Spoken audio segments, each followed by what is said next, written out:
दोपहर का समय था। बाहर दुनिया अपनी रफ्तार से चल रही थी, लेकिन उस कमरे के भीतर समय जैसे ठहर गया था।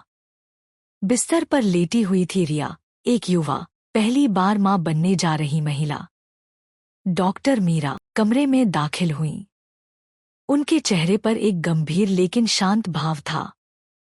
उन्होंने रिया की रिपोर्ट्स और मॉनिटरिंग पर नजर डाली थी और उन्हें साफ साफ समझ आ गया था, अब चीजें सामान्य प्रसव की ओर नहीं जा रही थी। डॉक्टर मीरा ने समझाया कि अब रिया का सीजेरियन ऑपरेशन, सी सेक्शन, करना आवश्यक हो गया है। कमरे में एक पल को सन्नाटा छा गया। रिया की सांस थोड़ी घबरा गई। उन्होंने संकोच के साथ पूछा कि क्या ऑपरेशन टाला नहीं जा सकता। डॉक्टर मीरा ने नरमी से लेकिन दृढ़ता के साथ जवाब दिया, अगर देर हुई तो यह मां और बच्चे दोनों के लिए जानलेवा साबित हो सकता है। श्री शर्मा ने रिया की ओर देखा, फिर डॉक्टर की ओर। उन्होंने हल्के से सिर हिलाया। उनके लिए सबसे जरूरी था रिया और उनके बच्चे की सुरक्षा।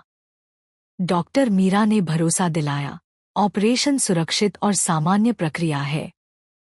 कुछ ही देर में वे सब अपने बच्चे को स्वस्थ रूप में अपनी गोद में लेंगे।